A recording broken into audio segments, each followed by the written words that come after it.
C'est sur le commerce équitable que portera le reportage d'aujourd'hui. Dans une société mondialisée où les consommateurs veulent toujours payer moins cher et où les entreprises veulent toujours gagner plus, certains sont affaiblis. À vouloir toujours vendre à des prix records, les centres de distribution font pression sur les fournisseurs qui sous-payent alors les producteurs pour proposer des prix défiant toute concurrence. C'est donc les premiers de la chaîne de production qui sont les plus pénalisés. En effet, parmi eux, certains travaillent plus de 60 heures par semaine dans des conditions difficiles et ne sont payés qu'1 $ par jour. Ceci va à l'encontre des droits de l'homme.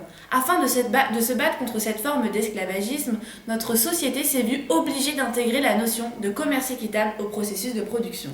Cela correspond à un partenariat commercial ayant pour but de parvenir à une plus grande équité dans les commerces mondiaux grâce au respect, au dialogue et à la transparence. Le commerce équitable impose des meilleures conditions commerciales en garantissant des droits aux travailleurs marginalisés, tout particulièrement au sud de la planète. Pour éclairer nos téléspectateurs sur ce sujet, nous sommes partis à la rencontre de l'association Artisans du Monde à Caen.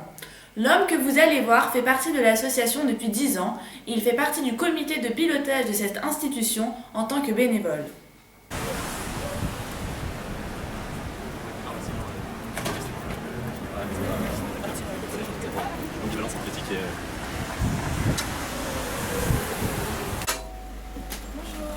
Bonjour.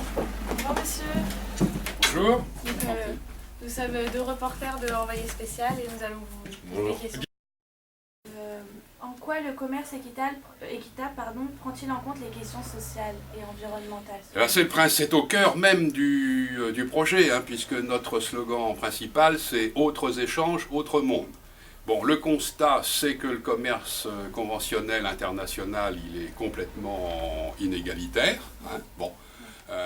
puisque les grands acheteurs, les grands négociants, se fichent royalement des conditions de vie des petits producteurs, notamment de produits agricoles. Et alors que le principe même du commerce équitable, c'est de rémunérer ces gens-là à leur juste, ce qu'on appelle le prix juste, de façon à leur permettre de vivre. Ça fait partie d'un des termes du contrat, parce que c'est un contrat donnant-donnant, avec comme l'un des termes du contrat, le respect maximal de l'environnement. Alors là, il y a tout un processus de choix.